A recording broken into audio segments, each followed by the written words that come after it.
Ok, então uma boa tarde a todos e todas. Estamos iniciando essa sessão de apresentação de trabalhos no 17º CIEP, no dia 4/11 de 2025. Teremos, então, como primeiro apresentador, Tiago Teres, onde irá apresentar o trabalho Narrativas de Si, a experiência com o gênero diário na formação docente em contextos EAD. Fique à vontade, Tiago, para compartilhar sua apresentação. Então, eu agradeço aí a oportunidade, boa tarde a todos. Deixa eu compartilhar aqui a tela.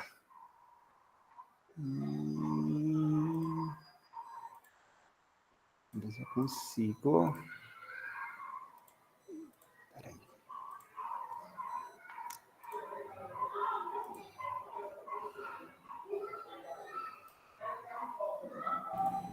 Já está aparecendo. Está aparecendo? É bom que agora o Meet ele já carrega uma janelinha, né? E a gente consegue se ver. Então, nossa, isso facilita demais.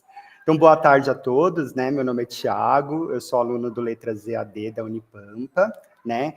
Esse trabalho, ele foi feito na disciplina de práticas de linguagem 3, com a professora Nayara, inclusive a professora Nayara está aqui na sala, né? Nos dando a honra de acompanhar. E o Paulo também é aluno, foi aluno, né, desse componente, então ele também está aí presencialmente nos dando a honra. Então, esse trabalho aqui, ele é um trabalho que foi construído ao longo do componente, e aí, como fruto dele, a gente resolveu apresentar aí no seminário, né, no CIEP. Então, ele está intitulado como Narrativas de Si, a experiência com o gênero diário na formação docente em contextos EAD.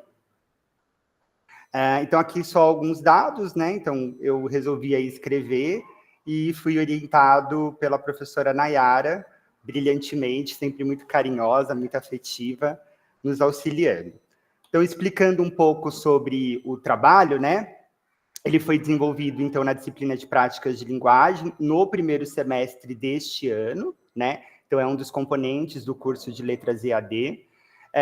Como proposta desse componente, a professora propôs que nós explorássemos o gênero diário, né, mas de uma forma criativa e também terapêutica. Eu acabei nem colocando aqui porque ele foi acontecendo. Então, foi um trabalho que envolveu esses pressupostos teóricos, né?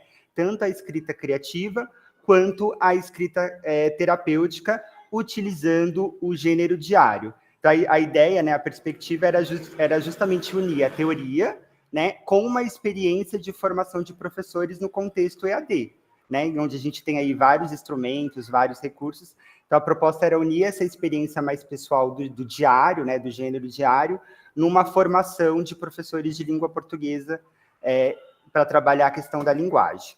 Então, e aí o objetivo central foi estimular a autoria dos estudantes, né, dos discentes, e também a reflexão sobre a sua própria experiência, valorizando a subjetividade e a escrita criativa. Por isso que ele ganhou um caráter terapêutico, né? Porque ele estimula a reflexão. A partir do momento que nós acessamos as memórias, escolhemos ali coisas para relatar, a gente acessa essa subjetividade toda.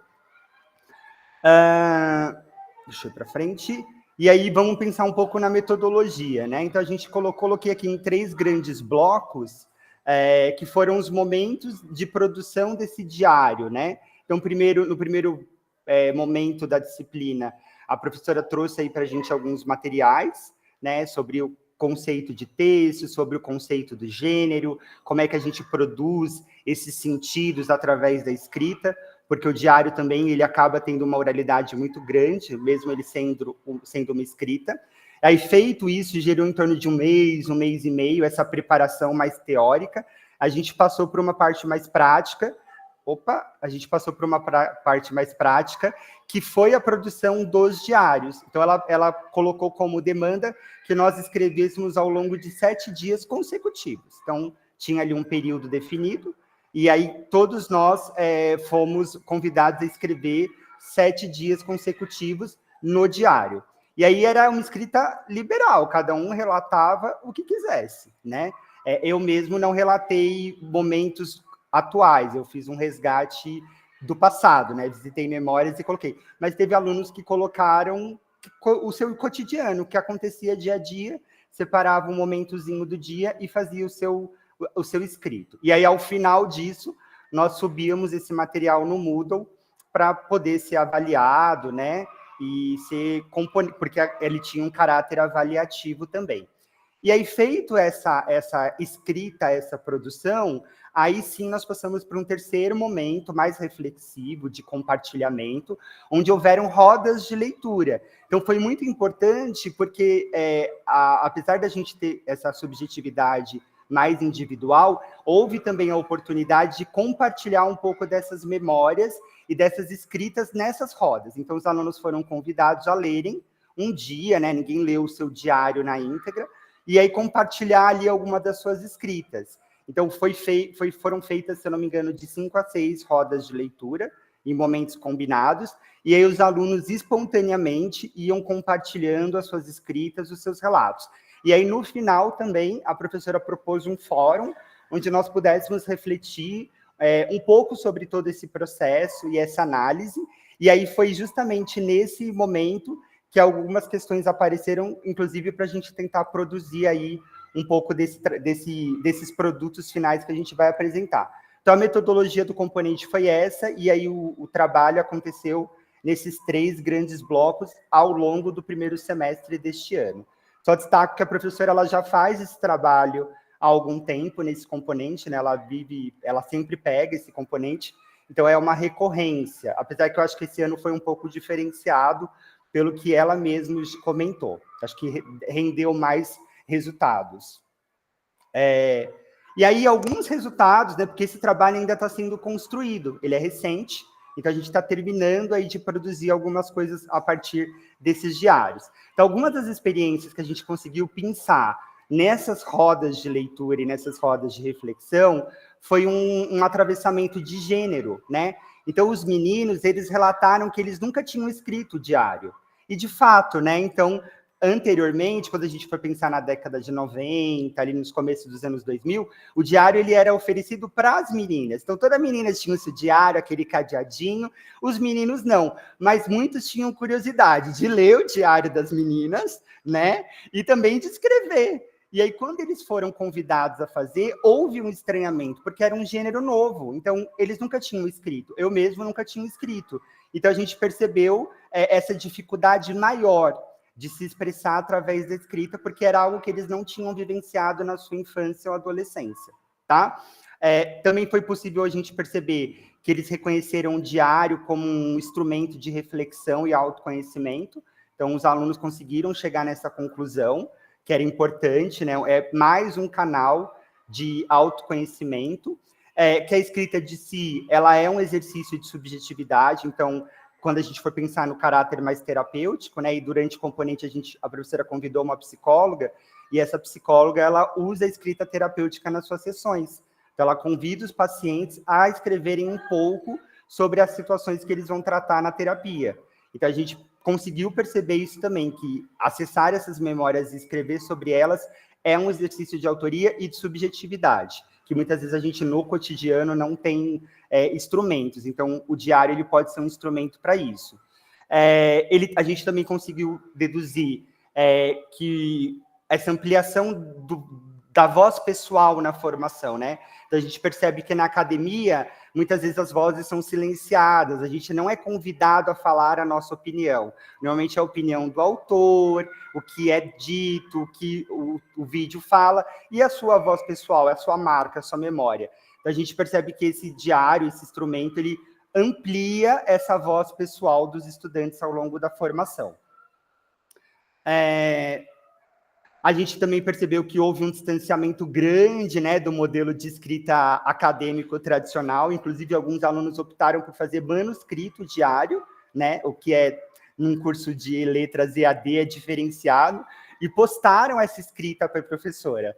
Isso, inclusive, gerou uma demanda maior para a gente agora, né? Mas foi um exercício muito legal. Então, eles tinham um caderninho e escreviam nesse caderninho, e aí isso se distanciou um pouco do modelo tradicional, mas a gente entendeu que foi muito válido nesse processo de escrita criativa. A gente também percebe, e aí ficou para todos, assim, 100%, a importância dessa escrita na formação do professor de língua portuguesa. Então, a gente percebe que alguns componentes não convidam os estudantes a escreverem, e aí, ainda mais futuros professores de língua portuguesa. Então, esse gênero, esse trabalho ofereceu uma oportunidade muito poderosa para que os futuros professores pudessem escrever de maneira criativa, não tão engessada. E aí, por fim, como o trabalho rendeu muitos frutos, todo mundo avaliou positivamente, tô acabando, a gente decidiu organizar um e-book, né? Então, a gente está, nesse momento agora, compilando esses diários, 20 alunos decidiram compartilhar, e nós vamos publicar esse material, né? Como um exercício mesmo de autoria. Então, já que nós escrevemos, né, fizemos todo um trabalho de autoconhecimento, de reflexão, por que não compartilhar e dar materialidade para tudo isso, para além do Moodle? Então, aí nós combinamos, estamos nesse momento compilando, é um e-book aí que vai ficar aí grande, né, com mais de 100 folhas, mas estamos nesse momento organizando esse material. E aí, com isso, eu termino a minha apresentação mostrando as referências, algumas que nós usamos, né? E agradeço a atenção de vocês. Certo, no tempo. Bem, ainda temos 10. Fechou o tempo agora, parar. Muito bem. Tiago, obrigada pela tua apresentação. Temos alguma pergunta para o Tiago? Paulo? Pode perguntar. Agora sim. Microfone. Ei, queridos colegas, boa tarde. Nossa professora, olha aí seus filhos, professora, dando fruto, viu? Tá vendo, Tiago? Ela disse que nós somos os filhos dela, então, ó, tá, a gente tá indo adiante. Tiago, uma pergunta que, a princípio, parece até ser boba, mas acredito que não, tá? Nesse contexto de diário negativo ou de negativação do diário pelos meninos, tu encontraste algum tipo de dificuldade na hora da criação dele, da tua criação, do teu diário?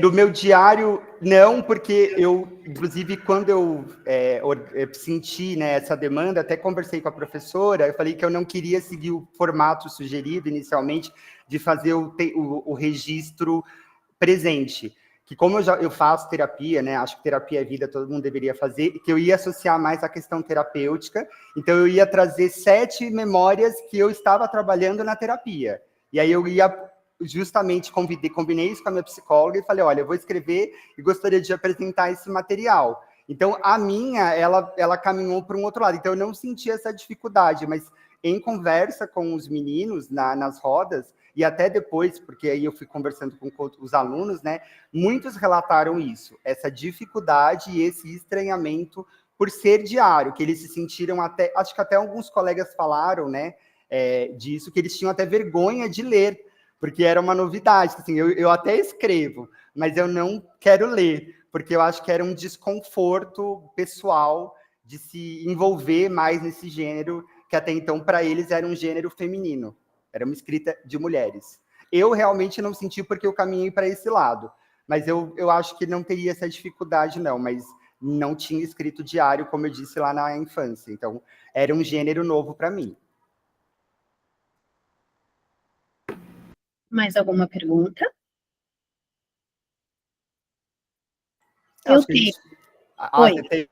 Eu tenho a professora Nayara, um comentário da Valbene, sempre planta uma semente linda, ó, muito bem. Tiago, quando você falou essa questão do menino escrever diário, né? Eu fiquei pensando realmente, assim, lembrando da minha infância, muito essa questão da menina, né? Isso. Mas hoje já temos diários para meninos que tem até um que tem uma caneta mágica. Eu lembro porque eu comprei um para o meu filho, né? E a caneta você tem que botar a luzinha para aparecer o que tu escreveu na folha, né?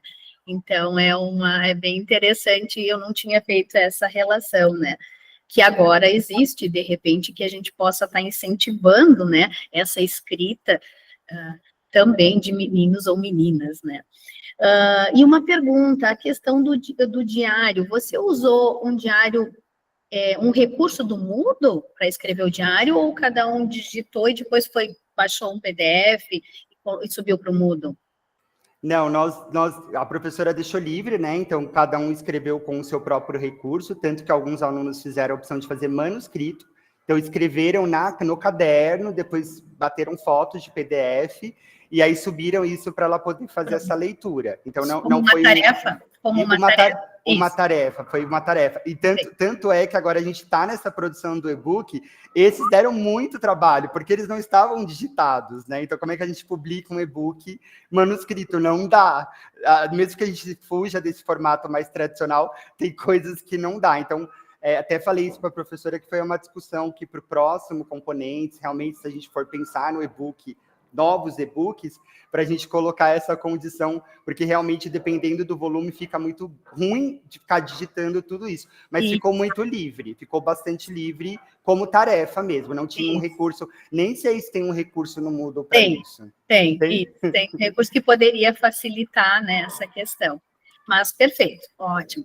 A professora Nayara? Boa tarde. Fico muito feliz de estar aqui com vocês numa sala cheia de alunos e alunas. Verônica, muito obrigada por esse espaço aos nossos alunos do EAD, porque assim eles se sentem pertencentes à Unipampa, e também um espaço como esse nos possibilita compartilhar o que fazemos, né, e as pesquisas que eles fazem com tanta dedicação. Quanto ao trabalho do Tiago, parabéns, Tiago, pela apresentação. E conversávamos sobre a importância e como é bom essa troca. Justamente o Tiago falou que não é a primeira vez que, não é o primeiro componente, a primeira edição. Eu digo que o componente tem várias edições. E aos poucos a gente vai tomando mais consciência da importância do nosso trabalho no fazer docente, né? E possibilitar que os alunos, enquanto futuros professores, possam justamente ir desnaturalizando alguns preconceitos, incentivá-los quando estarem na sala de aula, promover também escritas, promover o uso da linguagem com afeto e menos preconceito. Então, como a Verônica disse hoje, nós já temos, né, nas livrarias as possibilidades de diários para meninos, mas que os futuros professores, né, esses alunos, não tiveram essa oportunidade. Então, talvez não saberiam na sala de aula trabalhar ou incentivar essa escrita. Então, quando na universidade a gente possibilita, a gente também promover essa questão da inclusão, né, e essa discussão de gênero tão importante. Então, parabéns para nós, né, para nós todos. E desde já também peço licença, tem um outro orientando em outra sala daqui a pouquinho, então eu não vou poder permanecer durante todas as apresentações.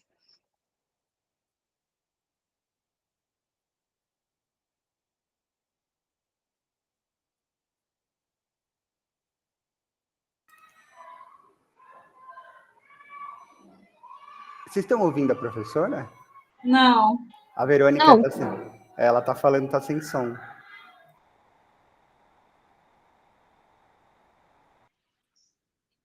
Mas o teu microfone, Verônica, ele está desativado, agora está desligado, ligado. Mas está mudo. Será que você não baixou o volume?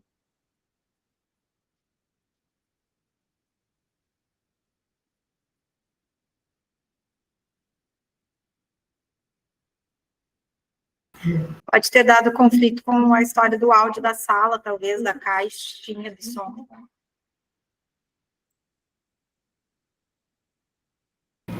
E agora? Era o cabinho do som da caixinha, isso mesmo, Camila. Aconteceu isso, mexi aqui no cabinho e funcionou. Perfeito. Tinha mais algum comentário, Thiago? Não? É isso? Não, Pro, agradeço a oportunidade. Se tiver, eu encerro por aqui. Ok, muito obrigada. Então, passamos a palavra para a professora Camila. Boa tarde, vou colocar aqui minha apresentação. Eu estou num computador diferente, pequenininho, espero não me atrapalhar. Vai dar tudo certo.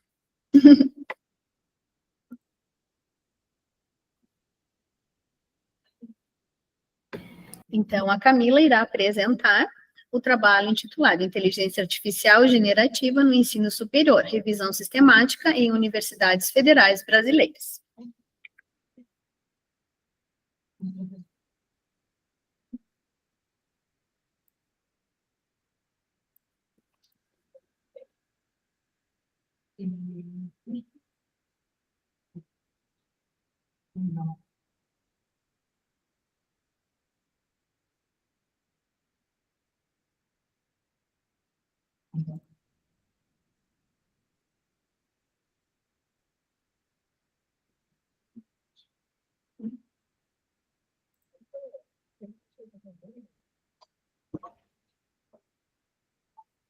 Está carregando aqui para mim.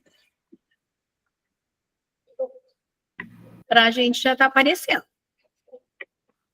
Aqui.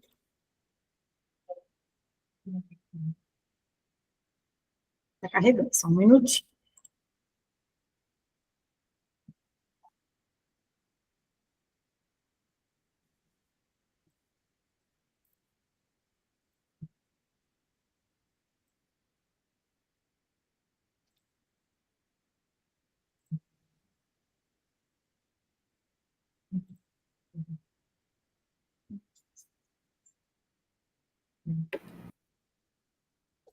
Não estou conseguindo deixar aqui a tela cheia e trocar, está se sobrepondo. Para nós estava aparecendo, apareceu o primeiro slide e tu passou para o segundo. Pois é, aí, prof, o que acontece? Ele não está... Vou trocar aqui as abas, vamos ver se A funciona. Camila está com...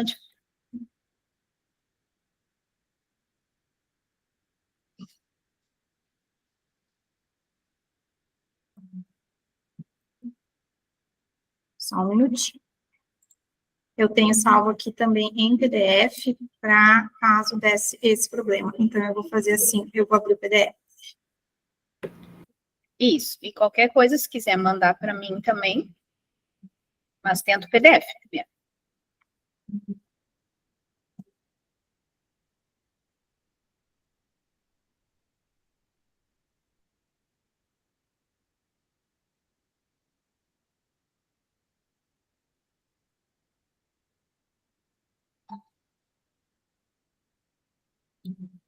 Ai,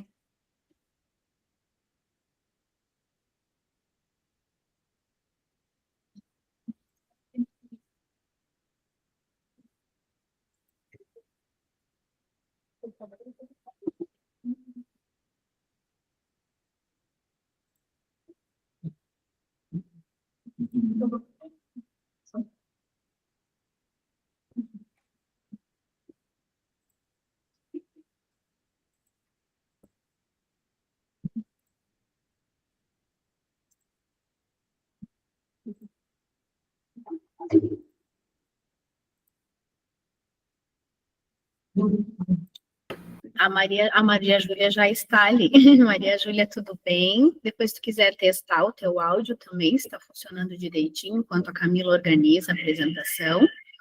Perfeito, muito obrigada. Obrigada. agora está aparecendo para vocês? Está aparecendo, Camila. Tá bem. Então, pessoal, me chamo Camila. Agora fiquei nervosa, perdi até a minha linha de raciocínio. Vai tranquilo, tudo certo. Estamos em casa. Tá bem. Então, o meu trabalho, né, ele é sobre inteligência artificial generativa no ensino superior, uma revisão sistemática em universidades federais brasileiras. Ele foi feito em parceria com o professor Érico, que é meu orientador, com a professora Natália Martins e com o professor Cristiano Galafaz. Esse trabalho é um recorte do meu TCC, da especialização em mídia e educação, do Campus São Borja. A gente está na fase de conclusão e o professor Érico é meu orientador e o professor Cristiano meu co-orientador.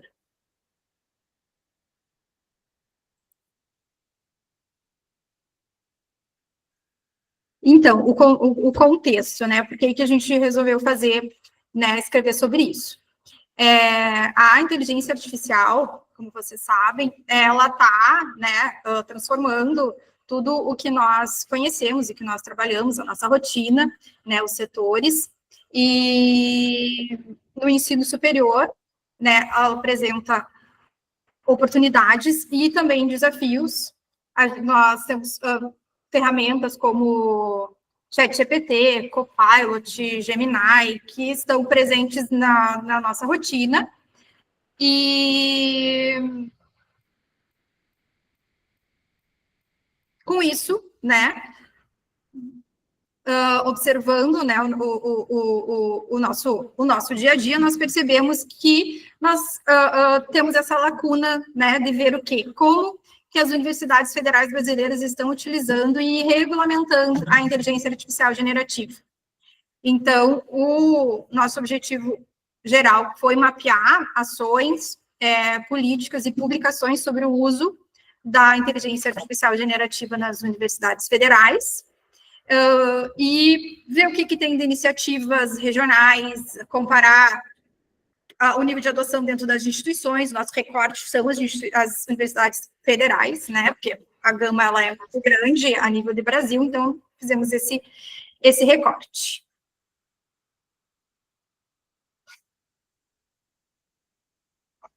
A base, né, do nosso...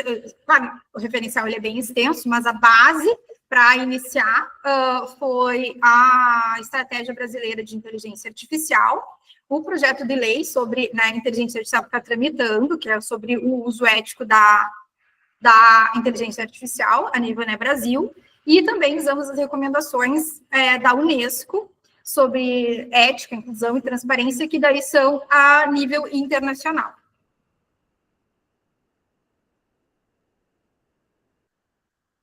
Nós utilizamos a metodologia, abordagem qualitativa, descritiva, exploratória e uma revisão sistemática de literatura. Também análise documental. Nós pesquisamos o quê? Resoluções, né? Documentos oficiais, digamos assim, legais publicados, né? Resoluções, portarias, relatórios institucionais e também alguns artigos científicos no recorte dos últimos 5 anos, que é mais ou menos o prazo onde nós temos mais questões no âmbito das políticas da questão da inteligência artificial.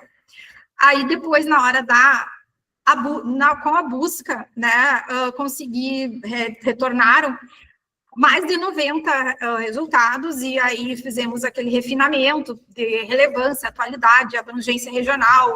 Uns eram só técnicos e não questão de política mesmo. Então, nós filtramos e trabalhamos com 30 documentos no fim. O que nós tivemos como resultado?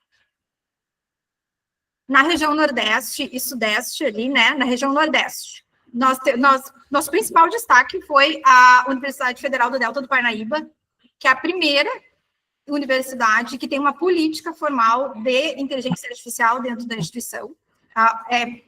Primeira e única.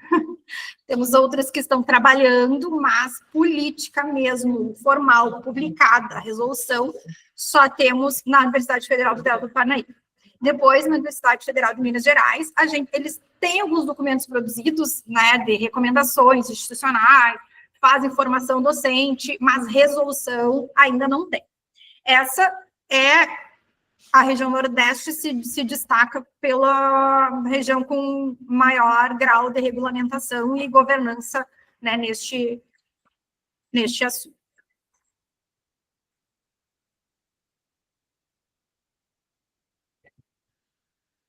No Norte, Sul e Centro-Oeste, no Norte e no Sul, nós estamos, assim, parelhos, digamos assim. No Norte e no Sul tem algumas ações pontuais, curso, grupo de estudo, mas política institucional não tem nenhuma. Não tem nenhuma. Inclusive, e no Centro-Oeste, temos o FMS e a UNB, que tem produção científica, tem projetos, mas não tem nenhuma regulamentação formal. Então, o pessoal fala muito, publica muito, mas institucionalmente não tem nada formalizado. Resolução normativa, assim, até confesso para vocês, aqui tem um mapa de calor, né, comparativo com as regiões onde tem mais, né, políticas e ações e onde tem menos por região, né, do país. Quando começamos essa pesquisa, eu esperava que nós encontrássemos muito mais resultado do que nós encontramos. Eu fiquei, inclusive, até bem surpresa com a ausência de regulamentação dentro das instituições federais. Aqui na Unipampa, que, né, a gente fez um recorte de um estudo de caso aqui na instituição, aqui na Unipampa, a única menção que nós temos é no PDI. Então, no nosso PDI vigente 2025-29, ele inclui, né, ações de inovação e o uso da inteligência artificial, mas, assim, tem uma menção no PDI, e já desde 2024 foi criado aqui na instituição um grupo de trabalho de governança e inteligência artificial, que é o GTIA, que está trabalhando na política. Eu faço parte desse GT, o professor Érico também, né, desde que ele começou, né, no ano passado. Então, agora aqui na Unipampa, como, né, é a nossa instituição, a gente sabe do andamento dos trabalhos, a política ela já está tramitando, já está em fase de análise das unidades, então provavelmente, se a gente publicar em breve, vamos ser a segunda instituição no país que vai ter uma normativa, né, uma resolução publicada.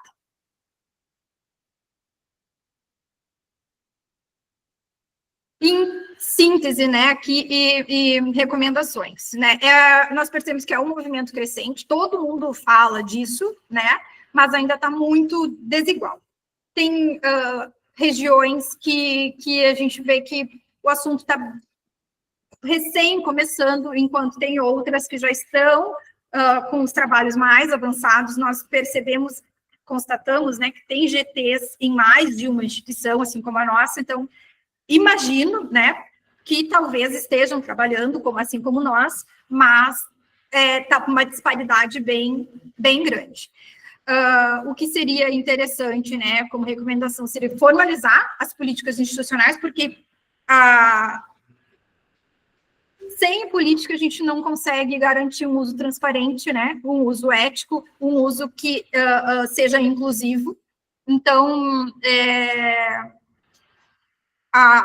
nós vemos a importância dessas orientações para que, dentro das instituições, isso se torne acessível.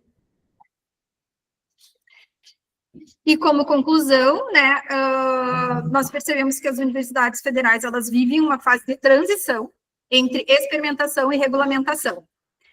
Né? A gente vê que todo mundo usa, ninguém regulamenta.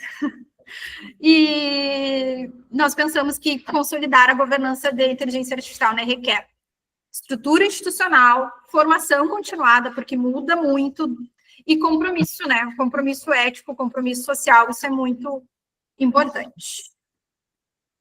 E aqui uma reflexão, né, com a mensagem final. Inteligência artificial, ela não é o futuro, ela é o presente, já estamos aqui e em rápida evolução. Um dia não é igual ao outro, a gente amanhece com uma ideia e dorme com outra. As oportunidades, elas superam desafios, né, para aqueles que se preparam, então por isso que é importante a formação continuada. E né, o futuro, ele será moldado por nós, e não apenas pela tecnologia. Isso aqui é naquela questão que o pessoal é apreensivo, tem medo da tecnologia. Obrigada, e desculpem pelo transtorno no início. Tranquilo, deu tudo certo. Obrigada, Camila, pela apresentação. Temos alguma pergunta para a Camila? Os palminhas para a Camila, né? Tiago. Parabéns, Camila, gostei bastante do trabalho. Não sei, você ficou nervosa, não sei porquê, né? Acho que desestabilizou esse começo. Mas deixa eu te perguntar, achei muito interessante, assim, muito atual o contexto da pesquisa de vocês. E o que me gerou de questionamento, pelo que você foi falando, porque é uma iniciativa realmente de cada instituição. Então, se a instituição se preocupa com isso, organiza o GT e coloca. não seria talvez o caminho do SESU, né? Então, da Secretaria do Ensino Superior lá no MEC, dar alguma orientação, colocar alguma coisa para que as universidades se organizassem, porque assim, a gente sabe, inclusive saiu esse ano, né, a nova portaria do EAD, dos ensinos e tal, então não seria, porque isso atravessa o ensino superior, seja ele semipresencial, EAD ou presencial, então eu penso que talvez, eu não sei se você conseguiu achar alguma coisa, é isso que eu ia perguntar, né, se tem alguma menção da SESU, ou se não, se o MEC não se posicionou, porque eu acho que talvez vindo daí, essa coisa se organizasse melhor, como uma demanda para que todas as instituições de ensino superior federais, pelo menos, pensassem nessas políticas, nessas portarias, né? Então, não sei se tem algo, se tem alguma prerrogativa, então isso, eu queria saber disso. O que o MEC fala disso? Ou ele não fala nada? A gente tem a estratégia brasileira, né, de inteligência artificial, que tem todo um planejamento que foi publicado em 2021, mas que ela não exatamente, não é seguida, digamos assim, ela está ali, é um documento norteador. Isso é minha opinião pessoal, tá? O que eu penso? Que eu acredito que não, para o nosso tipo de instituição e de organização institucional, né, que são as universidades federais, é mais complicado ter, assim, um plano que seja unificado, porque nós temos autonomia institucional. Então, provavelmente, assim, tem a estratégia, mas cada um teria que fazer a própria regulamentação dentro da sua autonomia, as próprias orientações, né, cada um com a sua autonomia institucional. Então, acho que é muito pouco provável que a gente tenha alguma diretriz, assim, alguma regra que tenha que ser seguida exatamente, que seja assim para todas. Essa é a minha opinião pessoal, né, pela análise de como é que é a constituição das nossas instituições. Não, sim, eu entendo. O que eu coloco não é eles escreverem a diretriz, mas eles demandarem a escrita da diretriz. Então, já que é uma questão, uma demanda atual de toda a instituição federal, de todo o ensino superior, não só ensino superior, ensino médio também, fundamental, né? Não seria o MEC ali uma instituição de organização, de deliberação, de normatização? Olha, vocês precisam parar para pensar isso e demandar realmente que as instituições se dedicassem. É isso que eu queria colocar. Então, não existe nenhuma prerrogativa, porque normalmente quando tem. Então, assim, façam, precisa pensar. Então, organizem, não tem nada disso, né? Não tem. Eu imagino que se a gente seguir caminhando como estamos, daqui a pouco vai ter a curricularização da inteligência artificial, como a gente tem a curricularização da extensão, daqui a pouco a gente vai ter a curricularização da IA. Olha, se a gente seguir, né, o fluxo, talvez a gente chegue, mas, né, ainda vai demorar. Acredito que talvez até pressionado pela própria curricularização da IA que está acontecendo no ensino básico, que a gente está vendo que vai ser implantado agora no Rio Grande do Sul, né, que já foi implantado no estado do Piauí, que foi o primeiro, que também, né, a gente faz parte do projeto lá, que a Unipampa é a sede, digamos assim, do projeto Piauí Inteligência Artificial. Então, eu imagino que talvez até por pressão ou exemplo desses projetos que estão ocorrendo nas escolas, eles cheguem nas universidades, mas isso são só especulações, né? São só ideias. Era isso? Mais alguma pergunta?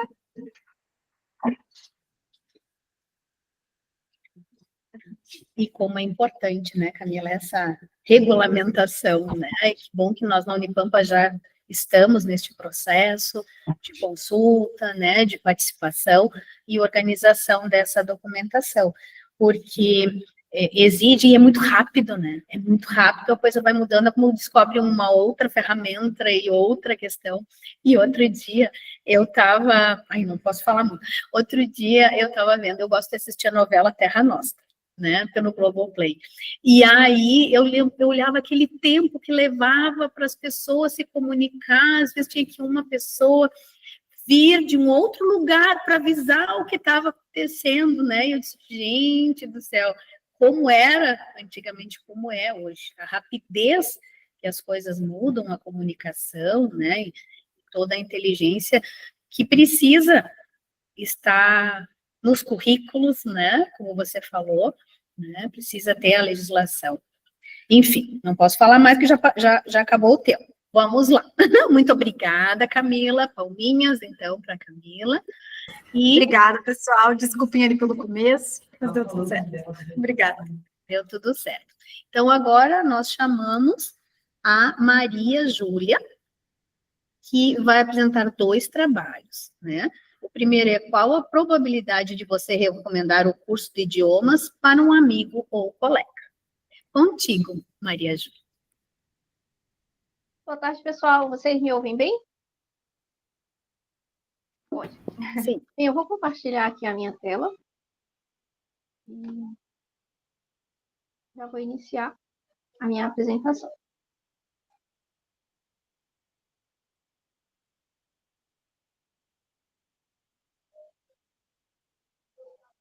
Então, boa tarde a todos.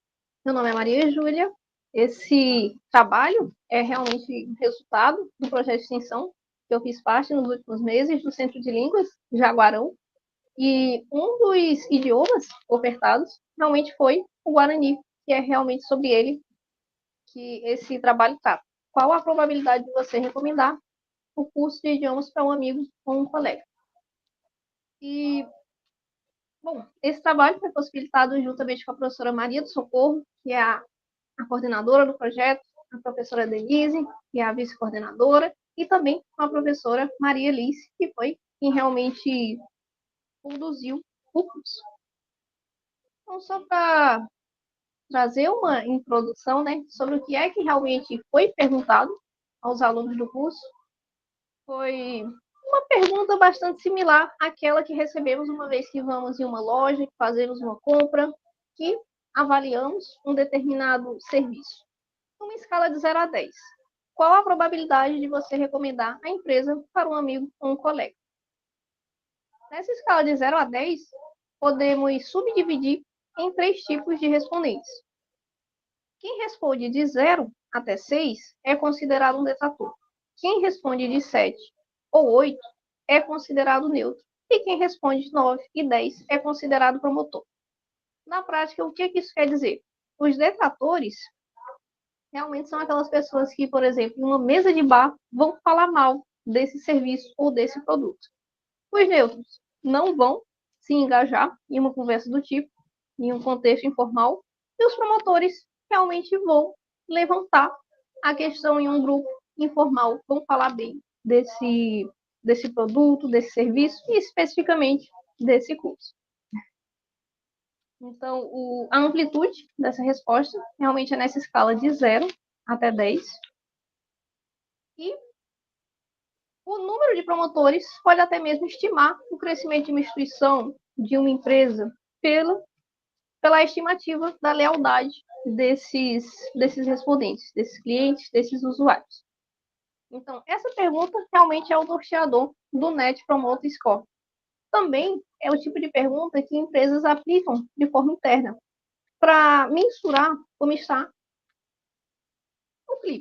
o clima organizacional, se os colaboradores estão satisfeitos, se eles têm realmente interesse de continuar na organização. Então, esse simples indicador traz uma ideia de como está sendo percebido pelo usuário. É realmente um indicador de satisfação e lealdade, e o cálculo dele é realmente simples. É só analisar o percentual de promotores menos o percentual de detratores. Certo? Então, é um cálculo simples, por isso que ele é amplamente utilizado. E uma vez que a gente faz esse cálculo de promotores menos detratores, a gente pode alocar esse serviço, esse produto, em diferentes zonas. Como a gente pode ver aqui, essa zona começa em menos 100 e vai até 100. Então, essa amplitude é realmente grande. Logo, as empresas, produtos e serviços podem ter realmente notas negativas. Isso acontece. Então, se a empresa está em uma zona crítica, é porque ela teve notas negativas abaixo de 0. Ou seja, há mais detratores do que promotores. Mas uma vez que ela tenha mais promotores do que detratores em diferentes proporções, ocorre a alocação na faixa de aperfeiçoamento, qualidade ou mesmo excelência. O objetivo desse trabalho realmente foi analisar o nível de satisfação dos alunos concluintes do curso de Guarani Paraguaio Introdutório, através do NPS.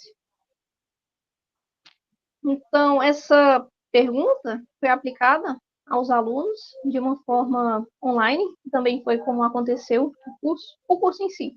Foi online, com 4 encontros síncronos, que aconteceram tanto no Google Meet, como também foram transmitidos no YouTube. Além desses encontros síncronos, também houveram atividades assíncronas, formativas e também uma atividade avaliativa. E tudo isso foi necessário para a emissão do certificado desses alunos. O curso totalizou 20 horas e ocorreu de junho até julho. Aqui vemos, nessa imagem, um print de como os alunos viram nessa pergunta. Era um instrumento de avaliação do projeto, continha várias outras perguntas, mas o foco realmente é nessa aqui do NPS. Então, o questionário foi aplicado no mês seguinte, de 22 a 28 de agosto. Tivemos 71 respondentes, nenhum detrator, 10 respondentes neutros e 64 promotores. Então, fazendo a proporção, os 64 representam 90% dos 71, não tivemos nenhum detrator, logo, o cálculo é 90 menos 0. Assim, o curso, de modo geral, teve um excelente índice de satisfação pelos alunos, e assim ele foi alocado na zona de excelência. Só para vocês terem uma ideia de quão bom foi esse resultado, realmente, em um estudo de 2024, ao analisar 3 cursos de universidades, o NPS variou entre 33 e 44. E outro estudo, bom, muitas universidades consideram que é bom a partir de 25 acima. E cursos de MBA da FGV obtiveram o NPS de 73, também em um curso online. A diferença é que não tinha nenhum encontro síncrono. Então, realmente foi um excelente resultado, uma excelente percepção dos alunos. E, como conclusão, pode-se perceber que o curso foi muito bem recebido pela comunidade, e foi a primeira vez que ele foi ofertado. Nos últimos anos, o Centro de Línguas, o projeto de extensão, realmente já ofertava italiano, inglês, francês, mas Guarani realmente foi a primeira vez que foi ofertado. Foi realmente uma estreia e foi realmente um sucesso. Vimos que tivemos apenas 10% de neutros, que é uma quantidade ínfima, se formos comparar com a quantidade geral, mas ainda é possível e recomendado buscar entender por que há essas respostas neutras. E como é possível? Através da inclusão de uma pergunta aberta. E assim, essas pessoas que marcaram ali notas 7 ou 8 vão trazer mais informações, né, sobre o que pode ser melhorado, para que a satisfação delas também aumente. Para trabalhos futuros, realmente a ideia é fazer um acompanhamento pontual em cada uma das aulas. Por exemplo, encontro síncrono 1, vamos enviar essa pergunta para todos, que também pode servir como frequência, certo? E perguntar, de 0 a 10, quanto você recomendaria a aula de hoje? E também, para trabalhos futuros, seria estender essa análise para os demais cursos ofertados pelo Centro de Línguas. E aqui temos as referências que foram baseadas nesse trabalho.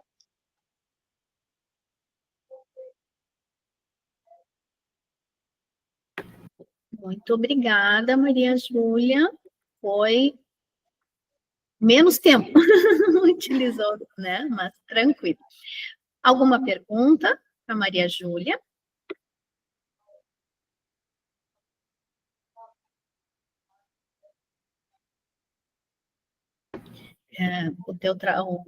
Mencionaste as professoras muito queridas, né, que já trabalhei com elas, professora Maria do Socorro, professora Denise, né, trabalhamos juntas no setor DAD, tenho um carinho muito grande por elas. Não sei se o Tiago ia fazer alguma pergunta, não? Não, que abriu a câmera, eu achei que de repente ia fazer uma pergunta. Uma curiosidade, né, Maria Júlia, o público desse curso, quem foram as pessoas que fizeram o curso de Guarani? Porque eu achei muito interessante, né? Eu participo também aqui de um projeto de extensão em Bagé, que é o NAIPLA, e a gente oferece cursos de português para estrangeiros, né? E eu achei muito interessante, né, o Guarani. Qual o Sim, público sim. que fez o curso? Professora, eu diria que, olhando, aliás, as demografias desse instrumento de satisfação, 96% dos respondentes são da comunidade externa. E professores da educação básica, estudantes? Também temos esse dado, eu só não correlacionei eles.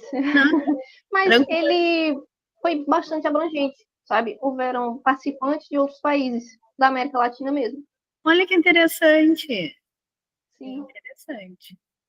Que bom. Teve um excelente alcance. As professoras do projeto também fizeram uma divulgação muito grande, junto à da Inter, junto... Também houve uma divulgação presencial em Jaguarão, ali em pontos mais estratégicos.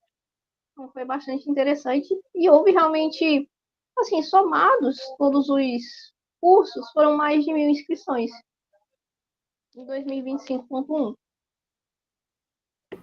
Certo. Parabéns, então, pelo trabalho. Não tendo mais perguntas, então passamos para o próximo trabalho seu, né? Que é a internacionalização em casa, uma experiência de intercâmbio virtual na Colômbia. Sim, sim. Bom, eu já posso iniciar? Pode continuar. Perfeito. Maravilha. Esse trabalho realmente é um relato do intercâmbio que eu realizei em 2025.1. A professora Denise me orientou e todos os demais coautores, de uma forma direta ou indireta, contribuíram para a realização desse intercâmbio. Uma das pessoas é Valbene, que está aqui conosco hoje. E, bom, assim como outros amigos que também contribuíram nessa experiência que foi tão interessante. Realmente. A Valéria também, uma amiga minha, está aqui também, também contribuiu para possibilitar essa experiência. A experiência realmente aconteceu através do PILA, que é o Programa de Intercâmbio Acadêmico Latino-Americano. Certo? Ele tem como objetivo promover a internacionalização do ensino superior e incentivar a cooperação entre estudantes de instituições de ensino superior. Assim, trazer um pouco sobre essa linha do tempo, o PILA foi criado em 2018, foi realmente uma associação entre 3 países, México, Colômbia e Argentina. Depois, outros países da América Latina também integraram o PILA, como Brasil, Chile, Cuba, Nicarágua, Uruguai e Paraguai. A Unipampa se associou realmente em 2024 na modalidade virtual, que foi essa que eu participei. Essa ação de vínculo da Unipampa com o PILA realmente é possibilitado pela Diretoria de Assuntos Interinstitucionais e Internacionais, que é a da Inter. E para vocês terem uma ideia, nesse mapa, que é ali de março, traz um quantitativo, aliás, uma ideia geral de em quais países a comunidade acadêmica presente através das iniciativas e para possibilitar essa internacionalização, a da Inter realmente atua com diversas iniciativas, como salas de conversação, tanto para espanhol como também inglês, realiza provas de proficiência, especialmente ali no idioma espanhol, também de português para estrangeiros, e também apoia os projetos de idiomas, como esse, que eu também fiz parte da apresentação passada. E o objetivo desse trabalho realmente é descrever a experiência na Colômbia, na Universidade de Investigação e Desenvolvimento em 2025, através do PILA Virtual. Eu cursei 3 disciplinas, 3 componentes curriculares, que é psicometria, gestão do talento humano e também teorias da personalidade. As 3 foram do currículo de psicologia virtual e eram entre o quarto período, no caso de psicometria e também de teorias da personalidade, e gestão do talento humano era uma optativa que ocorria ali no 9º período. Então, um dos primeiros desafios dessa experiência realmente foi o nível de espanhol. O contato que eu já tinha antes da inscrição do PILA era um contato mais receptivo, ou seja, eu via filmes e séries em inglês e colocava ali uma legenda em espanhol. E assim eu fui construindo um determinado vocabulário lido. E também li alguns artigos dos últimos anos e ouvi muitas músicas, desde Henrique Iglesias até reggaeton do momento, mas tudo isso realmente contribuiu para desenvolver as habilidades, especialmente o escutar e o ler. Durante a inscrição do PILA, eu realmente entrei em contato com a DAINTE, foi recomendado que eu participasse das salas de conversação, ao que eu fiz durante vários meses, e concomitantemente eu também entrei em um curso de conversação promovido por outro projeto, que é de Bagé. Foram 20 horas, e o diferencial da conversação, tanto das salas de conversação como do curso, foram que algumas expressões, algumas palavras, eu tive contato apenas neles. Por exemplo, vou a compartilhar minha pantalla. É realmente algo que se vê em um curso, em uma interação com outras pessoas, mas eu não veria nem em filmes, nem lendo um artigo, nem ouvindo músicas. Então, contribuiu bastante para lograr o sucesso da aprovação nos componentes curriculares. Durante o intercâmbio, como eu frisei há pouco, eu tinha, de certa forma, habilidades de ler e ouvir, mas eu não tinha tantas habilidades produtivas, ou seja, de escrever ou também de falar. Então, nos trabalhos escritos, nas atividades, eu fiz uso de ChatGPT. Como? Fiz o trabalho em português brasileiro e usei ChatGPT para traduzir. Afinal, a conformidade com as normas realmente sempre tem ali uma determinada pontuação em qualquer trabalho acadêmico. Não tive dificuldade com a plataforma, porque é Moodle, e claro, havia ali algumas diferenças no layout, algo assim, mas foi bastante tranquilo. Também tive muitas interações com colegas do curso, porque, como vocês vão ver mais à frente, grande parte da nota vinha de trabalhos grupais. Então, esse contato realmente era bastante frequente. Através do Google Meet, as aulas também aconteciam pelo Google Meet, normalmente 2 horas por semana, a cada semana, cada matéria. E, bom, esse desafio com o espanhol que eu enfrentei realmente é algo que a literatura traz bastantes trabalhos sobre há uma maior dificuldade em produzir do que entender uma língua. Ou seja, as habilidades receptivas em um L2, em uma segunda língua, terceira língua, são muito maiores do que as habilidades produtivas. O falar e o escrever são realmente desenvolvidos posteriormente. Aí também só foi no intercâmbio que eu percebi que o Brasil está isolado linguisticamente, ou seja, todos os outros países aqui da América Latina, especialmente aqueles que fazem fronteira conosco, falam espanhol. Então a gente está realmente isolado e é normal que não tenhamos tanto contato, especialmente eu que estou aqui em Pernambuco, não tem nenhuma fronteira com outro país aqui. E a experiência, ela ocorreu de forma condensada, digamos assim. Cada uma desses componentes aconteceu inteiramente em 2 meses, no intervalo de 2 meses. Então, eu diria que o conteúdo foi condensado, como aconteceria em um curso de verão e inverno, fazendo um paralelo com as ofertas da Unifam. Aqui, o detalhamento da composição das notas. Aqui nessa segunda parte, que está 40%, toda ela era necessário estar inserida em um grupo para ter a possibilidade de enviar essas atividades. Então, se você não tivesse conseguido ter um mínimo de interação com seus colegas e se alocar em um grupo, realmente não teria a possibilidade de ter essas notas. Então, eu acredito que seja uma forma de estreitar laços que muitas vezes não é tão frequente no EAD. É uma das dificuldades, né? De estreitar laços com outras pessoas do seu curso, só porque você nunca as viu pessoalmente. Então, assim, eu diria que, direto ou indiretamente, esse contato foi incentivado pela universidade. Bom, aqui são alguns prints de alguns trabalhos em todas as disciplinas, em todos os componentes curriculares. Digamos que era obrigatório ter pelo menos uma atividade onde o discente aparecesse em vídeo e esse vídeo fosse upado no YouTube. Bom, eu tenho 3 vídeos, um deles, esse daqui foi individual, mas os outros 2 foram realmente grupais, e compunham uma determinada nota dos componentes.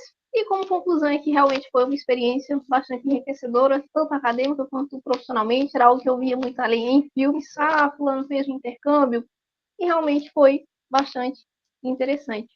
Pude desenvolver as habilidades linguísticas e realmente pude perceber que leituras aleatórias e consumo de uma cultura estrangeira trazem resultados para a aprendizado de línguas e de psicologia. Eu falei, eu já tinha um contato superficial com espanhol através da cultura, e psicologia eu faz alguns anos que leio alguns autores, como Jung, Freud, e tudo isso realmente serviu para aprovação. E aqui são as referências que esse trabalho foi baseado. Obrigada, Maria Júlia. Palmas para Maria Júlia. Temos agora também participando a Paula, né, a Patrícia conosco. A Maria Júlia apresentou um pouquinho antes, né, do horário, as gurias conseguiram entrar, mas vai ficar gravado também. Alguma pergunta para a Maria Júlia?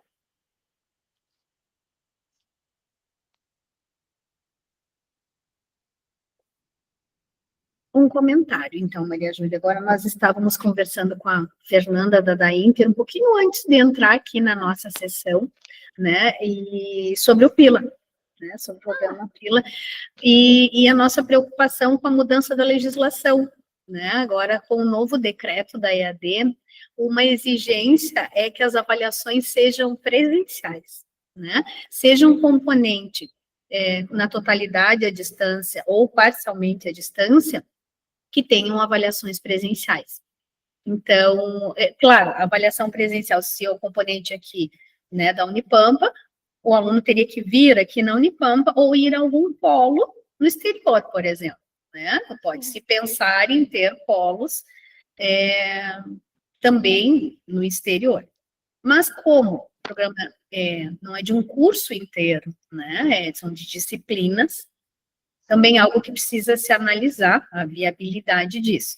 Ou alguma questão de uma nova legislação, né, para que o Brasil possa continuar participando, né, dessas atividades. Então, mais uma preocupação, né, de como vai funcionar nos próximos, e funciona também no teu relato, né, tu apresentou os frutos, né, desse trabalho. Da minha parte, acho que seria isso. E os laços, anotei também aqui, os laços, né, como é importante na educação à distância a gente criar estes laços. Eu gosto de dizer assim, estar junto no virtual, né, a gente está junto no presencial, abraça, acolhe, né, mesmo encontrei a Paula, que é minha comadre também, né, aqui, é tão bom a gente abraçar, mas que a fala, o acolhimento esteja presente no virtual, né, numa fala síncrona ou assíncrona, né, no Moodle, enfim, como é importante essa parte do acolhimento do aluno que está à distância, né, e muitos de vocês são alunos à distância da Unipampa, a gente espera que sintam-se acolhidos, né, também, sim. nas atividades. A própria sessão, né, a nossa sessão aqui virtual no CIEP, recentemente, acho que foi desde o ano passado, se não me engano, que temos essa possibilidade, né, de estarmos aqui apresentando esse trabalho. Agora temos, acho que 6 salas, né, com apresentação de trabalho. Então, o ano passado, se não me engano, tivemos mais trabalhos, mas foi e agora já temos. Mas isso é bem importante. Certo, pessoal? Tudo tranquilo? Mais algum comentário, Maria Júlia? Olha, eu realmente gostaria de agradecer. Desde que eu entrei na Unipampa, eu acho incrível a organização e também como não há essa diferenciação entre as pessoas que estão aí próximas de vocês no presencial.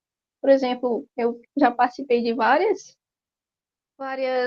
vários meets com o pessoal da Inter, a Paula mesmo, a gente já se falou várias vezes, ela realmente foi essencial, assim como a Fernanda. Fernanda, eu mandei infinitos e-mails, tirou várias dúvidas e, bom, eu costumo dizer que não se vê pessoalmente, até comentei hoje com a Valbene, não quer dizer que não tenha um contato, que não tenha uma amizade, sabe? Valéria tá aqui, a gente é amiga há anos e a gente nunca se viu, mas isso não enfraquece a amizade, sabe? E assim também não enfraquece o aprendizado, não enfraquece as experiências profissionais, também trabalho remoto. Então, eu agradeço pela possibilidade de vocês terem realmente deixado essas salas de apresentação EAD. Muito obrigada. Que bom, que bom. Só fazer um comentário na minha fala do novo marco regulatório, que não é agora, né? Todos os cursos que iniciaram, que tem essa... Hoje ele tem 2 anos para... Assim, depois dos 2 anos, não vai mais poder, né? Ter um 100% presencial. Presencial não à distância, né? Mesmo que tenha 100% de um componente à distância, ele precisa ter avaliação presencial. Então, tá. Muito obrigado, Maria Júlia. Marília está por ali, né? Marília, está tranquilo. Nós estamos adiantados aqui no nosso tempo. Estou aqui. Já está aí, acho que a gente pode iniciar, não tem problema? Para ti também? Não tem problema. E bom. Então, a Marília vai apresentar o trabalho intitulado Inteligência Artificial, Tecnologias Assistivas e a Comunidade Surda, a preponderância do VLibras no Brasil. Contigo, Maris.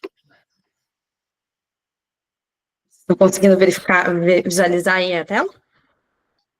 Sim, tá. Sim, tudo certo.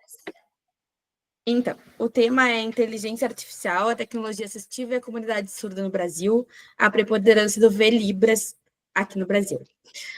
O meu nome é Marília, eu sou bacharel em Direito, com formação pedagógica em Letras, pós-graduada em Ciências Penais e agora pós-graduanda em Mídias e Educação pela Unipam.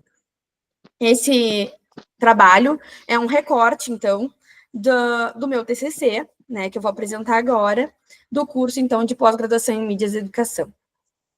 Bom, deixa eu passar aqui.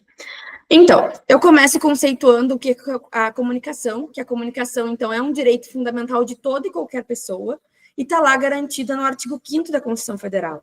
Ela traz que todos nós temos direitos, então, à comunicação e à liberdade de expressão. A comunidade surda, então, enfrenta muitas barreiras de acesso à informação. Por não poder escutar, eles têm esse direito, então, mitigado, né? Então, eles precisam de algumas ferramentas para conseguir, então, enfrentar essas barreiras.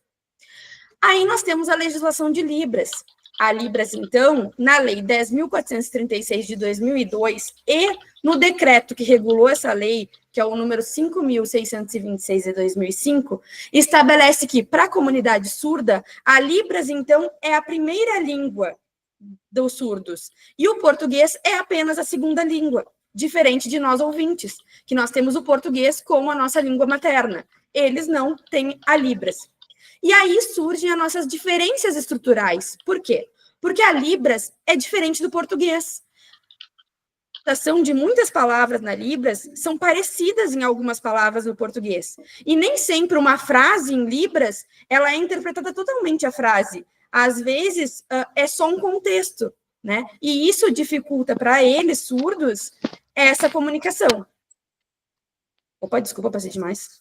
Então, o nosso problema e justificativa que a gente apresentou nesse trabalho persiste, então, nas barreiras comunicacionais em que os surdos enfrentam, nos contextos sociais, educacionais e profissionais. Então, nós ouvintes, fácil a gente ir num local como agora, a gente está assistindo um trabalho ou fazendo um trabalho e está ouvindo e interpretando por nós mesmos. O surdo não, o surdo precisa, sim, de um apoio. E aí surge a tecnologia assistiva. A tecnologia assistiva, o nosso conceito, a gente tira da onde?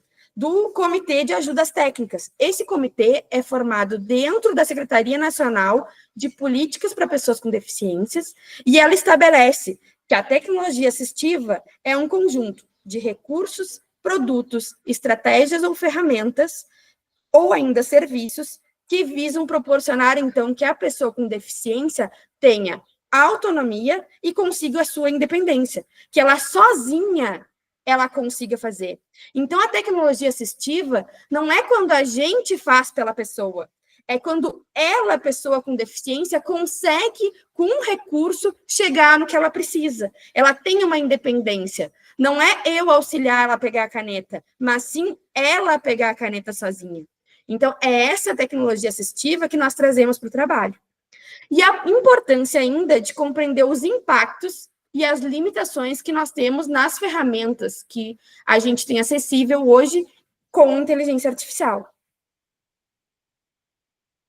Então, foi analisar 4 ferramentas básicas que hoje existem, baseadas em inteligência artificiais e que são difundidas no Brasil. Elas, em tese, contribuem para a acessibilidade comunicacional da pessoa surda. São elas o Rentalk, que é uma plataforma muito parecida com o VLibras, o VLibras, que é o vocabulário de linguagem brasileira de sinais, a legendagem automática do YouTube e o tradutor de voz do WhatsApp. E aqui eu vou em cada um. O Rentalk e o VLibras eu analiso em paralelo, porque eles são aplicativos e ferramentas muito parecidas, em que elas utilizam um avatar para interpretar, ou seja, para substituir o intérprete pessoa física. Então, o avatar faz escuta, a pessoa digita a mensagem, o avatar transforma, então, para a sinalização de Libras. A legendagem automática do YouTube é quando a gente tem um vídeo, e o vídeo, então, legenda automaticamente na hora, no mesmo instante, aquilo que está sendo falado no vídeo. E o tradutor de voz do WhatsApp é quando a gente está falando um áudio, ou está mandando um áudio para alguém, e ele traduz também o que a voz falou. Eles têm problemas? Sim, todos eles têm problema. O Rentalk e o VLibras, a gente começa pelo avatar, porque o avatar, qual é a crítica que surge? Ele não tem a expressão facial. E hoje, a Libras é um contexto.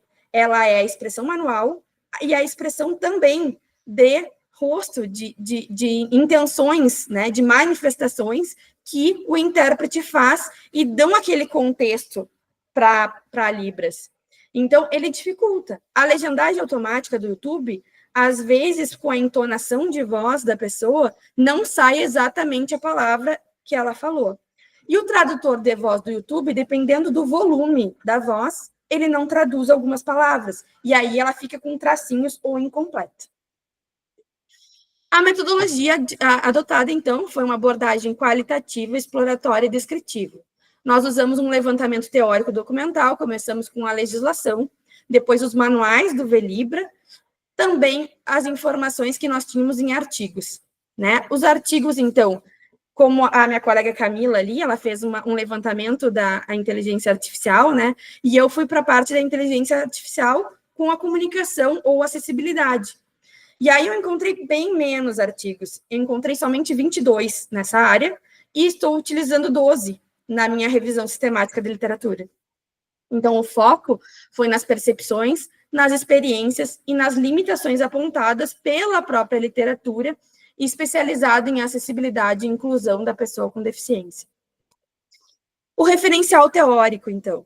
Eu utilizei alguns artigos, como falei ali, que é a Autonomia Linguística da Libras, como principais, né? Que é de 2004. A Inclusão Plena, ou Nada Sobre Nós Sem Nós, do Sazak, né, que é a centralidade, então, da Libras, na educação inclusiva da Montour, e a Tecnologia Assistiva e Cidadania de Berch. Todos eles, então, descrevem esses caráteres limitatórios, vamos dizer assim, desses aplicativos ou de ferramentas de inteligência artificial, quando dizem respeito à comunicação da comunidade surda. As ferramentas utilizadas, então, como a gente já descreveu ali, é o Rentalk, o VLibras, a legendagem automática e o tradutor de voz. A Libras, o Rentalk ali, a gente já pontuou que seria o avatar, que tem problema, mas ele tem bom uso na parte educacional. Limitações em conteúdos complexos, como regionalização, aí ele não descreve, há alguns sinais que ele faz somente, vamos dizer assim, a manual ou o alfabeto, né? Ele não traduz o sinal em si. O VLibras, então, ele se destaca por estar integrado na política pública federal, ele é amplamente gratuito e integrado a todas as plataformas Gov que a gente tem conhecimento. Então, todas as plataformas Gov, aparece a mãozinha no canto, e aí o surdo pode só clicar ali e já abre a tela com o avatar. Então, hoje também nós temos em algumas redes sociais ele integrado, nós temos também em várias plataformas, como o Moodle, como algumas plataformas de universidades, o VLibras implantado por ser uma plataforma disponível e gratuita pelo governo federal. A legendagem automática do YouTube, o reconhecimento de voz muitas vezes é útil, né? Mas falha com sotaques ou ruídos ou a entonação de voz. O tradutor de voz do WhatsApp, então, converte áudios em textos como um recurso complementar, mas nem sempre ele traduz todo o áudio ou ele deixa a desejar. E o resultado encontrado, então, é que cada ferramenta tem um papel específico na acessibilidade, né? Todas elas contribuem com a acessibilidade, embora não tenham alcançado ainda um grau de uma acessibilidade ampla ou plena. O VLibras se destaca pelo que eu já falei antes. Ele é algo gratuito, disponível pelo governo, então ele se destaca nesse sentido, ele é bem mais difundido do que as outras. Os avanços em tradução automática e avatares digitais, porque temos vários estudos, então, que estão tentando transformar esses avatares em mais humanizados ou humanoides, para que possam, sim, ter expressões de fala, de contexto, de entonação, né?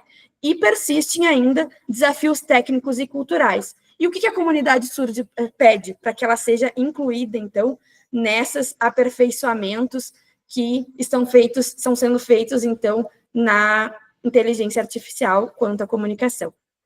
O VLibras, como eu já tinha falado, gratuidade, presente em todas as plataformas Govs, integrado aos sites institucionais e plataformas educacionais, às redes sociais e aplicativos móveis.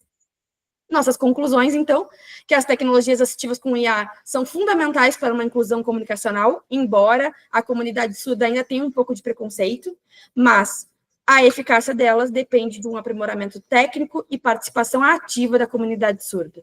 O VLibras, então, consolidou-se como uma ferramenta de maior alcance no Brasil. E as referências utilizadas no trabalho estão todas disponíveis aqui. Então, eu agradeço e me ponho à disposição para qualquer questionamento. Obrigada, Marília. As palminhas. Que bom. Alguma pergunta, pessoal? A professora Clara entrou agora há pouco. Acho que na expectativa também da apresentação da Maria Júlia, né? Pô, adiantamos um pouquinho aqui, professora Clara, as apresentações. Tudo bem, Verônica, não tem problema. Eu fiquei porque achei interessante também o trabalho da Marília, né? Sim, com certeza. Importante também a discussão. Eu comentei com a Maria Júlia e com os demais colegas, né, presentes na sessão, que também participou do NAIPLA, né, do nosso curso de português para estrangeiros. Comentei dessa experiência quando ela falou da questão do curso de Guarani, né, também, essa questão do PILA que a gente também está discutindo com o pessoal da Inter. Alguma pergunta para Marília, pessoal? Eu tenho essa expectativa, mesmo que a IA vai dar uma ajuda bem grande, né? Porque cada vez mais a gente vê aprimorar, né, a geração de imagens, de vídeos, né? Então, tem a questão ética, né, que a Camila trouxe lá da importância da legislação, do cuidado, né, com essa parte, mas que vem a contribuir. E o VLibras é muito importante, a gente tem no Moodle, né, como tem em outros sites federais, como a Marília falou, que é muito importante, né, para auxiliar, né, e essa parte da acessibilidade da tecnologia assistiva. Professora, só para complementar, né, a tecnologia ou a inteligência artificial não está aí para substituir os intérpretes, longe disso. Ela está para complementar aonde a gente tem defasagem, né? Com certeza, sempre é um medo, né? Vai mudar, vai fechar postos de trabalho, né? Ou não vai precisar, mas sempre vai ter a pessoa. E um colega meu que trabalha comigo no Núcleo de Educação à Distância, e aí ele fez um trabalho, eu disse, que legal, parabéns. Verônica, mas eu usei IA. Sim, que bom que tu usou IA, mas foi tu que pensou em procurar IA, tu pensou em dar um arquivo, de dar um comando para que a IA fizesse alguma coisa, né? Ela não ia de lá decidir, agora eu vou fazer isso, né? Então, precisa essa pessoa, é a importância do professor, do intérprete, enfim, para poder... onde é que eu estava escutando alguma coisa que facilita a vida da gente para a gente fazer coisas que a gente precisaria mais tempo para fazer uma análise detalhada. Então, ela vai nos ajudar, mas precisa do nosso olhar. O nosso olhar do ser humano é o diferencial, né, nessa questão. Vamos ver. Paulo, pode falar. Paulo está presencial aqui comigo. Estamos nós dois aqui. Marília, quero te parabenizar pelo teu trabalho, de suma importância para a área inclusiva, né? Nós que estamos inseridos nesse meio educacional, eu posso dizer que estou debutando nesse meio, porque eu venho da área técnica, eu sou teu colega, também mais um egresso do direito que está vindo para as letras, né? Mas eu queria colocar para ti que a pesquisa que eu desenvolvo com a professora Nayara, que é a mesma a orientadora do Thiago, é justamente nesse sentido, das ferramentas digitais, no nosso caso, o ChatGPT. Aí a nossa preocupação, pelo menos a minha preocupação no primeiro momento, é a perda da identidade escrita do acadêmico, né? A substituição da ideia pela utilização simples e pura da IA.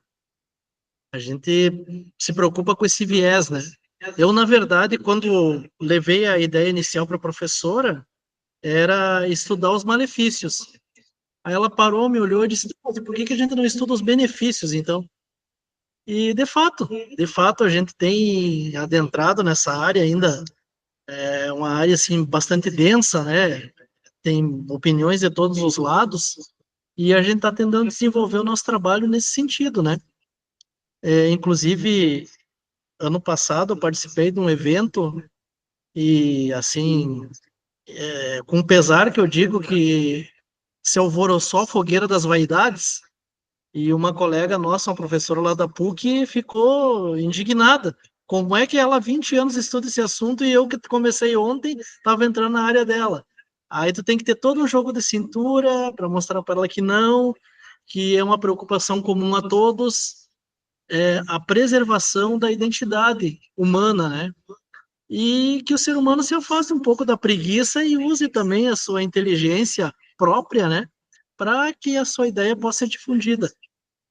Mas eu agradeço, Marília, a oportunidade de poder te escutar, o teu trabalho. Espero que tu continue desenvolvendo esse trabalho, porque ele é muito significativo, viu? Parabéns. Obrigada. Paulo, só para esclarecer, né, eu vim fazer esse trabalho porque hoje eu sou assessora jurídica de uma vereadora surda, né, então eu trouxe a prática para o trabalho, e aí eu preciso salientar só um ponto. Na verdade, para eles, surdos, é um pouquinho diferente do que para nós ouvintes, porque a maioria dos surdos não tem a proficiência em português. Né? Então, uma legendagem, por exemplo, de um vídeo não é suficiente às vezes. Eles reclamam muito, por exemplo, de chegar numa tela de cinema e ser só a legenda. Às vezes eles querem até a legenda nos filmes em português, mas não é suficiente. Muitas vezes não é suficiente. Né? Então, esse é o problema. E as limitações que nós temos hoje em intérpretes é muito grande. Vou entrar na discussão aí. Thiago. Sou eu. Aqui em São Paulo, a gente tem escolas para surdos, né, exclusivas para surdos. A gente vem dessa discussão da educação especial no atendimento regular, mas quando a gente está falando de surdo e da cultura surda, a gente entende que a língua ela é cultural, então eu preciso de um contexto conversacional e comunicacional para que ela aconteça. E aí, se eu trago o aluno surdo para o contexto de língua portuguesa, ou seja, para o de ouvintes, essa cultura ela não se desenvolve, essa identidade ela não se desenvolve. Então, por isso que é autorizado, a gente tem 8 escolas, que se chama EMEBs, né, Escolas Municipais de Bilíngues para Surdo, onde Libras é a língua oficial. Então, o professor, para dar aula lá, ele é concursado, efetivo, mas ele se comunica em Libras. E aí lá é só assim, então, desde da tia da merenda até a direção, todo mundo conversa em Libras por conta disso. Então, quando você coloca essa questão mesmo, olha, por mais que ele adquira a língua portuguesa como segunda língua, né, não é a mesma coisa, é um desafio muito grande. E aí, quando o aluno ele vem para o ensino regular, porque, por exemplo, essa escola pode estar distante da residência dele, né, São Paulo é o mundo, aí ele faz jus do intérprete, então a prefeitura banca o intérprete, mas não é recomendado, porque ele precisa do outro para desenvolver. Então, quando ele está nesse contexto, o avanço é muito maior. Então, realmente, assim, acho que essa é a fragilidade do aplicativo que tu colocou, e talvez não sei como superar, né? Porque nada vai substituir essa interação nossa. Então, talvez para um momento assíncrono, para um curso, mas para a educação formal, eu não sei, assim, tenho reservas por conta dessa discussão. E não somente o surdo em si, né? Os filhos de surdos, por mais que ouvintes, também têm essa dificuldade, né? Que eles aprendem com os pais a Libras como língua nativa, e aí eles trazem para um contexto, por mais que sejam ouvintes, e não conseguem, às vezes, se alfabetizar no português, né? Vocês falando, me lembrei, aqui em Bagé tivemos um festival, a Galponeira, né, de canção nativa, dia 30, 31 e 1º. E eu fiquei encantada com o tradutor de Libras, as pessoas que estavam ali e como eles integraram na transmissão, porque era um evento presencial, né, aberto ao público aqui na cidade, e com uma transmissão ao vivo, né, pelo YouTube. Não sei se a professora Clara teve oportunidade de assistir ou presencial ou pelo YouTube. E eu disse, mas como é que eles fizeram isso com o tradutor? Aparecia no telão a imagem dos cantores, do apresentador, e eles estavam embaixo, mas integrados na tela. Eles não estavam lá na frente, eles estavam no outro lugar, mas a câmera pegava. E a expressão da música, porque eram várias músicas, cantando isso, gente, como eles conseguiram isso, interpretar a música e viver aquela música, quando vinha violão, assim, estava fantástico. Tá no YouTube, 13ª Galponeira, da canção nativa, acho que é esse o nome. Então, professora, eles tinham um estúdio ao lado, né, em que eles foram gravados, mas era automaticamente no mesmo horário, e eles tiveram muitas dificuldades, porque foram 300 músicas nativistas. Então, tinha muita palavra sem sinal, né? Que era o nosso gauchês, vamos dizer assim, em que eles não tinham sinal, eles tiveram que criar para o evento. Olha, eu conversei com os intérpretes, eles estavam com muita dificuldade nesse sentido. Assim. E eu fiquei encantada, gente, como é que eles conseguem fazer isso? Então era uma gravação? Não, era ao vivo. Era ao vivo. É ao vivo, eles abrem um Meet. Antes para poder fazer... Para poder fazer os sinais, aprender os sinais das palavras. Teve uma qualidade fantástica, assim, eu elogio, assim, seja para quem estava assistindo presencialmente ou à distância, né, toda essa questão da estrutura e da questão da Libras, assim, foi muito legal. E a Libras também tem sotaque, né? Dependendo do estado, a gente tem as diferenças de sinais. Olha, eu não sabia. É que nem... Bem interessante. Muito bem. Mais algum comentário, pessoal? Algum complemento que desejem fazer das suas apresentações? Temos um tempinho ainda.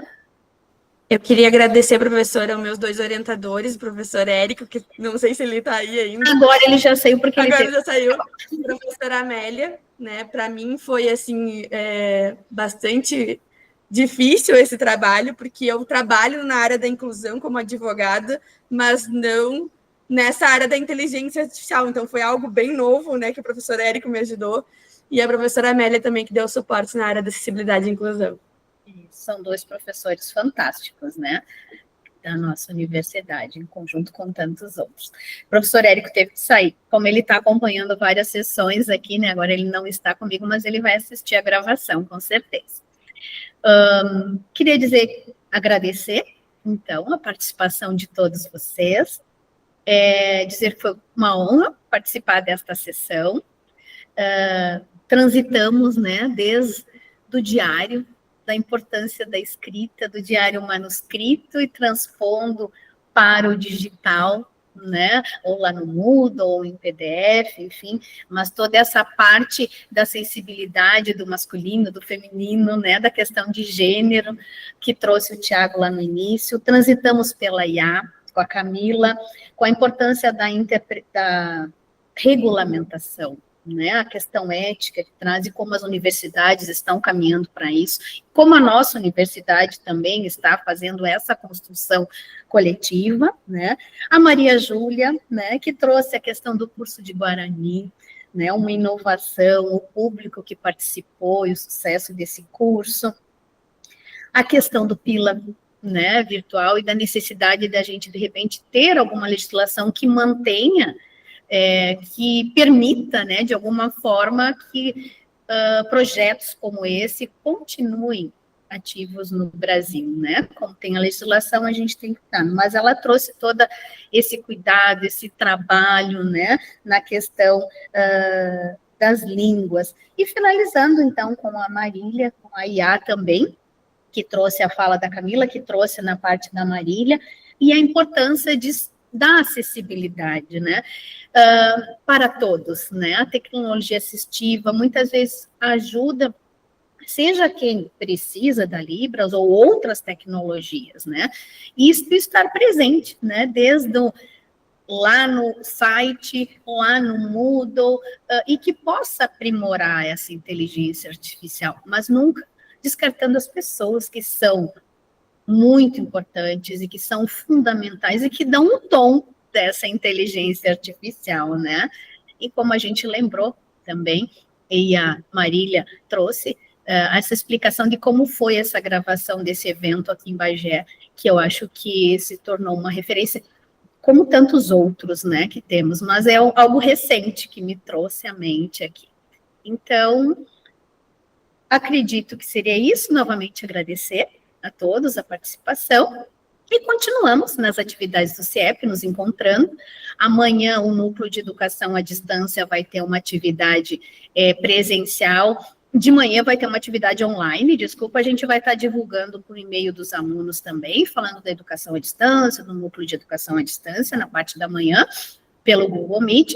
Na parte da tarde, nós vamos ter encontros presenciais também aqui, e na quinta-feira de manhã, sobre o marco regulatório da educação à distância, estamos vendo se conseguimos fazer a transmissão na quinta-feira de manhã. Então, a gente vai testar a sala amanhã. Então, já fica o convite para todos. E existir essas gravações que vão estar disponíveis no site do Núcleo de Educação à Distância, das apresentações de trabalhos, ou acompanhar, né, quem não está presente aqui em Bagé, de forma online, no site, pelo YouTube, né, do CIEP da Unipampa. Muito obrigada a todos, um ótimo final de dia, uma ótima noite para todos e todas. Obrigado, boa noite. Tchau, tchau. Tchau, tchau, pessoal. Obrigado. Obrigado, Paulo, né, que me acompanhou aqui presencialmente também, né? Eu curti as aulas sempre, mas né, vamos lá para a empresa, não me deixem sozinho. Muito obrigada.